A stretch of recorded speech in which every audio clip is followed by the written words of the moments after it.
January 17th, 1940. The East China Sea.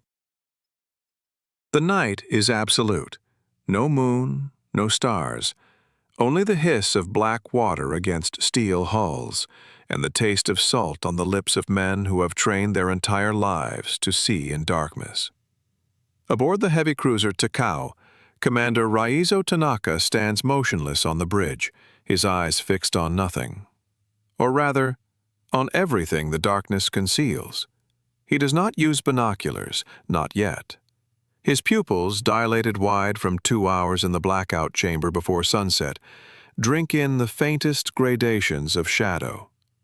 Somewhere in that void, 5 destroyers move in perfect formation, invisible even to each other, guided only by the rhythm of predetermined speeds and the silent count of stopwatches. This is yasen, night battle. And for the Imperial Japanese Navy, it is not merely a tactic, it is a religion. The Americans do not understand this, they cannot. Their doctrine, inherited from the British, views night combat as chaos to be avoided, a blind melee where order dissolves and steel collides with steel in the dark. They train for daylight engagement, for the geometry of gun range tables calculated under clear skies, for the symmetry of battle lines stretched across sunlit horizons. But the Japanese have looked at the map of the Pacific and understood a different truth. They are outnumbered. American industrial capacity can birth a warship in the time it takes Japan to forge its keel. In a fair fight, under the impartial sun, Japan will drown in steel. And so they have chosen to fight where fairness does not exist, in the dark. For 2 decades, since the Washington Naval Treaty of 1922 forced Japan to accept numerical inferiority in capital ships, the Imperial Navy has transformed night combat from liability into weapon. What began as compensation has become obsession. Officers spend months in blackout training facilities, their eyes adapting, their minds learning to construct 3-dimensional battle spaces from fragments of shadow and the faint phosphorescence of a destroyer's wake. They study the angle of starlight on water, the way wind carries sound, the patterns of smoke against darkness. They drill night formations until captains can... And for a time, it seems the Japanese have discovered a law of nature that others have missed. That darkness, properly mastered, is not the absence of advantage, but a medium thick with possibility, a substance that can be shaped and wielded like steel itself. The men who perfected this doctrine expected to be feared. They anticipated the terror of American sailors as formations vanished in the dark, as torpedoes arrived from nowhere, as battles became one-sided massacres where the enemy died without ever seeing what killed them. They believed they had found not merely a tactical edge, but a philosophical truth, that discipline and sacrifice could transcend material inequality, that the warrior spirit, properly honed, could defeat industrial abundance. In their war games, in their doctrine, in the quiet certainty with which they steamed into darkness, they carried the conviction that night was their ally, and would remain so forever. What they could not anticipate was that darkness could be stolen. The Battle of Sunda Strait, March 1, 1942. The Japanese fleet has known nothing but victory. Hong Kong, Manila, Singapore, the empire expands with a speed that staggers even its architects. In the Java Sea, 2 days prior, Rear Admiral Takagi Takeo's cruisers and destroyers shattered an Allied force in a night engagement that vindicated every hour spent in darkness training. The Allied ships, caught in disarray, firing wildly at shadows, were torn apart by torpedoes they never saw coming. Now, in the early hours after midnight, 2 Allied ships, the Australian light cruiser HMAS Perth and the American heavy cruiser USS Houston, attempt to escape through Sunda Strait. They are damaged, low on ammunition, fleeing westward toward what they hope is open ocean. Instead, They sailed directly into the landing zone of the Japanese invasion force bound for Java. Darkness, surprise, confusion. The Perth and Houston suddenly find themselves surrounded by transports and their escorts. It should be a slaughter, but of the Japanese. The Allied cruisers are larger, better armed. For a moment, surprise tilts their way. They open fire at near point-blank range, and Japanese troop transports begin to burn. But the escort torpedoes slice through black water. The first Type 93 strikes Perth amidships, then another. The cruiser slows, listing, still firing, her gun crews loading shells even as water floods the magazines.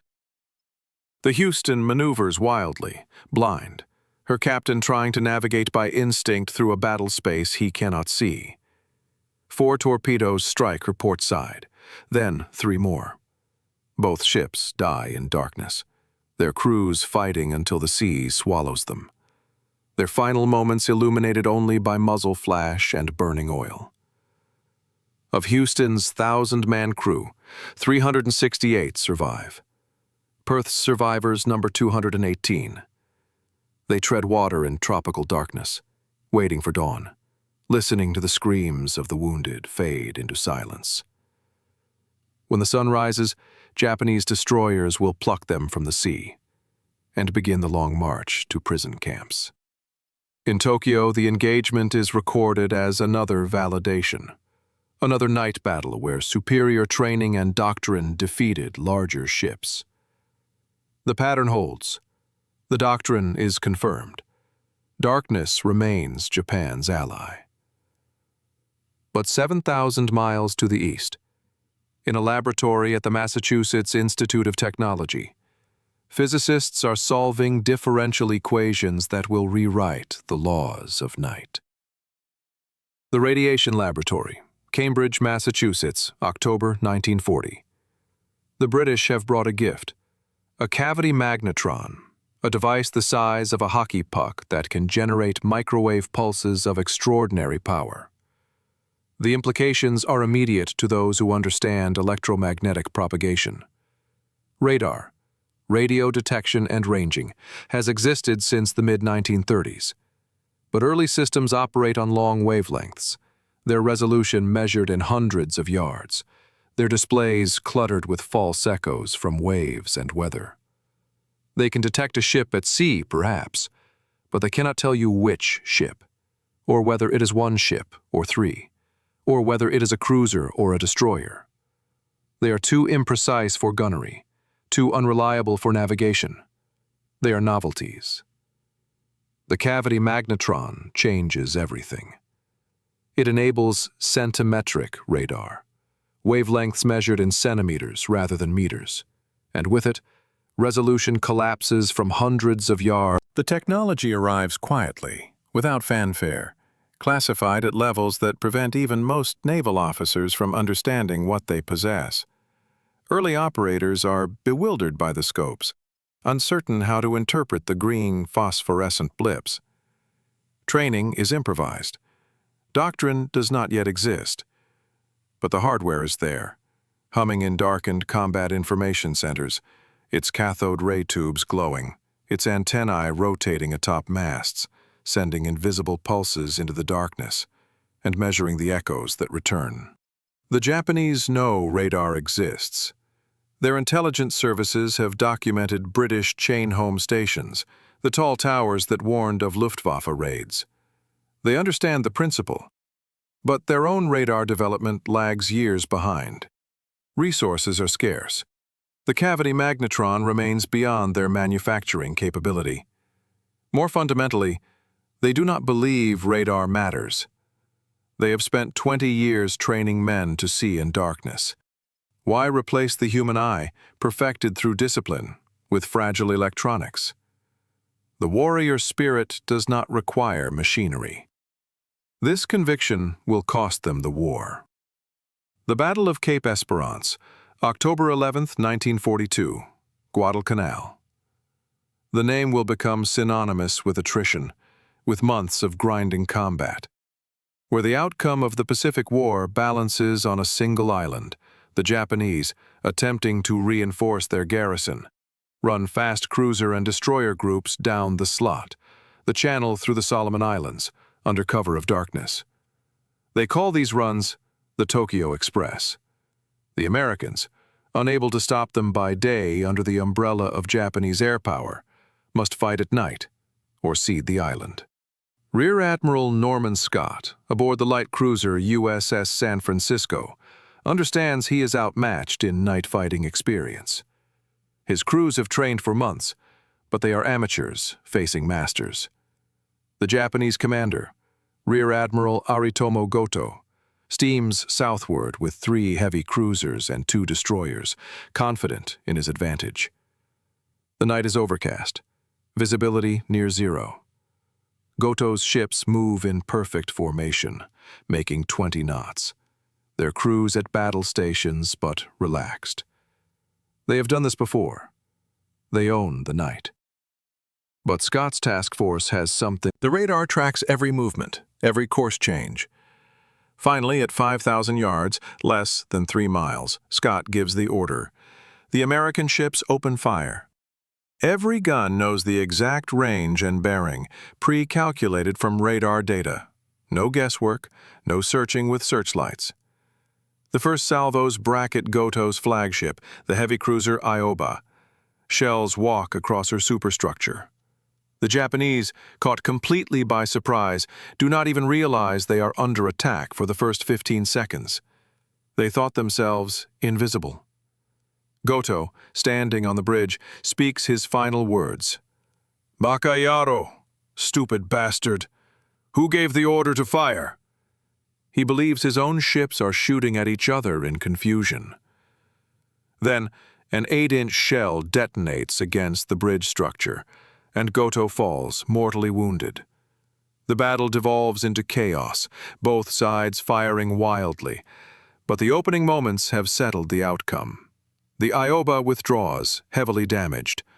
The heavy cruiser Furutaka takes multiple hits below the waterline and sinks before dawn. The destroyer Fubuki is blown apart by a magazine explosion. Scott loses 1 destroyer, but he has achieved something unprecedented. An American victory in a night surface action against the Imperial Japanese Navy. More importantly, he has proven that radar can strip darkness of its concealment. But technology alone is not enough. Radar provides information, but information must be translated into decision, and decision into action, faster than the enemy can react. The Americans possess the hardware, but they do not yet possess the doctrine. Their combat information centers are improvised spaces, cramped and poorly ventilated, where radar operators sit hunched over glowing screens, calling out contacts to officers who must then relay orders to the bridge, who must then relay orders to gun directors, each step consuming seconds, each delay allowing the advantage to slip away. The Japanese, even without radar, can still maneuver and fire faster through sheer practice and coordination. The Battle of Tassafaronga, November 30th, 1942. The lesson is delivered brutally. Another night, another Tokyo Express run. Rear Admiral Raizo Tanaka closes to 7,000 yards, his cruisers preparing to annihilate the destroyer column. At the moment of firing, confusion erupts. Communications break down. Destroyers and cruisers fire at different targets. The Japanese, surprised but not panicked, react with trained precision. Tanaka orders an immediate turn and torpedo launch. Every destroyer releases its Type 93s into the darkness, then flees at maximum speed, laying smoke. The Americans, focused on gunnery, do not detect the torpedoes until they are seconds away. The heavy cruiser USS Minneapolis takes 1 torpedo, blowing off her bow. The New Orleans loses 150 feet of forward hull in a catastrophic explosion. The Pensacola is hit and set ablaze. The Northampton takes 2 torpedoes and sinks 3 hours later. 4 heavy cruisers crippled or destroyed by a destroyer force that escaped nearly unscathed. Wright had every advantage except the one that mattered. His men did not yet know how to translate information into coordinated action. Faster than an enemy operating on instinct and drill, the battle is a humiliation, but it is also a clarification. Radar is not magic. It is a tool, and tools require expertise. The Americans begin to redesign their combat information centers, to train officers specifically for radar interpretation, to develop communication protocols that reduce decision lag, to integrate radar data directly into gunnery solutions without human intermediaries. They treat the problem as an engineering challenge, applying the same industrial systems thinking that builds Liberty ships in 45 days. Trial and error, iteration, improvement. By mid-1943, the doctrine begins to solidify. By 1944, it is refined into a system where information flows from radar screen to gun barrel in seconds, where the entire ship operates as a single networked organism, with the CIC as its brain. And the Japanese, clinging to the perfection of their pre-war doctrine, do not adapt quickly enough. November 1st, 1943. Empress Augusta Bay. Rear Admiral Sentaro Omori commands a force of 2 heavy cruisers, 2 light cruisers, and 6 destroyers, sent to disrupt the American landings at Bougainville. The SG radar tracks Omori's formation from 35,000 yards. As the range closes, every ship in Merrill's task force knows the exact position, course, and speed of every enemy ship. The CIC aboard the flagship Montpelier coordinates the entire battle, assigning targets, directing maneuvers, vectoring destroyers for torpedo attacks, all without the Japanese knowing they have been detected. Merrill crosses Omori's T, the classic naval maneuver where one line of ships rakes another from end to end. But he does it in complete darkness, guided only by radar. At 2:46 a.m., the American ships open fire. The Japanese are caught in the worst possible formation, their own ships masking each other's guns. The light cruiser Sendai is hit repeatedly and explodes. The destroyer Hatsukaze loses her bow. Omori tries to maneuver, tries to close range where his superior torpedo armament can matter. But Merrill maintains perfect distance, his ships dancing at the edge of effective gun range, firing continuously, their 6-inch shells walking through the Japanese formation with metronomic precision. The heavy cruiser Myoko takes 6 hits. The Haguro is damaged. Omori withdraws, his force shattered, having failed to accomplish anything except the loss of 1 cruiser and 1 destroyer. He never managed to bring his night-fighting superiority to bear, because the battle was fought in a darkness he could not penetrate, but which, for the Americans, no longer existed. The symbolic object is not a thing but an absence. For the Japanese, it is the darkness they trained to master, the absolute black of moonless nights, the void between stars, the sensory deprivation that they believed their discipline could overcome. They poured their limited resources into human training because they trusted the warrior's eye, sharpened by ritual and repetition more than they trusted machines.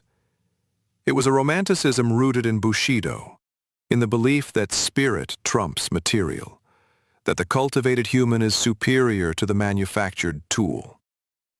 But the Americans, with their faith in industry and engineering, treated darkness as a problem to be solved rather than a skill to be learned. They built machines to... The Battle of Surigao Strait in October 1944 is the final proof. Japanese battleships and cruisers, attempting a night attack through a narrow strait, are detected at 40 miles, tracked continuously, and annihilated by battleships firing radar-directed salvos at targets they never visually see. It is not a battle. It is an execution. Of 7 Japanese ships entering the strait, only 1 escapes. The Americans suffer no losses, The Japanese admirals who perfected night combat watched their doctrine collapse. Some die in the battles. Some survive to see the war's end, to sit in the ruins of Yokosuka and Tokyo, to read the reports and understand finally what happened. They trained their eyes, and the enemy changed the nature of light. They mastered darkness, and the enemy invented a new kind of day. Their perfection became irrelevant, not because it was flawed, but because the field of competition shifted beneath them. Commander Tanaka, who survived the war, writes in his memoirs that the turning point was not any single battle, but the moment the Americans stopped fighting on Japanese terms. "We became masters of night battle," he wrote, only to discover that the Americans had decided night would no longer exist. There is a deeper current here, flowing beneath the tactics and technology. The Japanese investment in night combat was born from scarcity, from the knowledge that they could not match American production, could not build fleet for fleet, carrier for carrier, shell for shell. And so they sought asymmetry. They found a domain where skill could substitute for numbers, where intensive training could overcome material disadvantage. It was a rational strategy, perhaps the only strategy available. But it contained a fatal assumption, that the nature of war would remain static long enough for their advantage to matter. They perfected a craft in a world that was learning to replace craft with systems. They trained elite specialists in an era bending toward mass competence. They bet everything on human excellence, at the moment industrial civilization discovered it could manufacture adequacy in overwhelming volume. The radar that defeated them was not, in itself, superior to the human eye trained in darkness. Early radar was crude, failure-prone, often misinterpreted. But they produced a better system. And then they produced that system in quantities that made individual excellence irrelevant.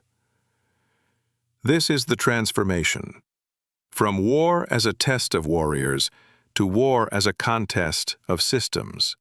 The Japanese admirals understood war as an extension of character, of discipline, of the perfected self. The Americans understood war as engineering, as logistics, as the optimization of processes. Both views were coherent, but only one was scalable. And there is something tragic in watching the Japanese night fighting corps perfect their art, even as it slips toward obsolescence. The thousands of hours in blackout training, the doctrinal manuals refined to exquisite detail, the captains who could navigate by instinct and starlight, whose eyes could pick out the faint silhouette of a destroyer at 6,000 yards, whose commands were obeyed in darkness, without radio, without signal, through sheer, drilled coordination. This was not barbarism. It was a high form of professionalism, a martial art cultivated to its apex, and it was rendered meaningless by engineers who never went to sea. The epilogue is written in the night sky over Tokyo Bay, September 2nd, 1945, aboard the USS Missouri, moored in sight of Mount Fuji. The instrument of surrender is signed. Among the Allied officers present are radar specialists, their role in victory unsung, their names unknown to the public. The Japanese delegation, arriving in formal diplomatic dress, includes several naval officers who once commanded night actions. They stand on the deck of an American battleship, bristling with antennas and radar arrays. The technology that defeated them now mundane and ubiquitous, visible everywhere, no longer even classified. There are no speeches about radar, no mention of the electromagnetic spectrum or the cavity magnetron. The rhetoric is of justice and peace, of aggression punished and order restored. But in the technical annexes, in the reports filed by naval intelligence, the lesson is clear. The side that controlled information controlled the battle space. The side that could see in darkness owned the night. And darkness, it turns out, was never an ally. It was a temporary advantage, a contingent edge that existed only until someone invented. But the Americans understood, whether consciously or not, a deeper truth about modernity, that every natural barrier is temporary, every human limitation provisional, every advantage subject to obsolescence the moment someone finds a way to engineer around it. They did not fight darkness. They eliminated it. They did not train harder. They built sensors. They did not perfect the warrior. They perfected the system. This is the larger truth the Pacific night battles illuminate. That in industrial war, craftsmanship yields to mass production, artistry to standardization, the cultivated individual to the coordinated network. It is not a truth that favors the romantic view of war, the narrative of heroes and skill. It is cold, mechanical, and absolute. But it is the truth that governs conflicts between industrial powers, where victory belongs not to the most skilled, but to the side that can most efficiently convert resources into coordinated violence. The Japanese night-fighting doctrine was beautiful in its way, a testament to what human beings can achieve through discipline and focus. And it failed absolutely, not because it was poorly executed, but because it was exquisitely executed in a paradigm that history was leaving behind. The radar antennae spin in darkness, invisible pulses illuminating what no eye can see. The night belongs now not to those who trained to see in it, but to those who decided it need not exist. And in that transformation lies the story not just of a tactical shift, but of a world learning, battle by battle, that every human advantage is provisional, every perfection temporary, every mastery subject to the cold verdict of the next invention. The Japanese admirals perfected night combat, but the Americans, with their faith in systems and machinery and industrial abundance, simply made a different kind of day. And in that difference, the war was won.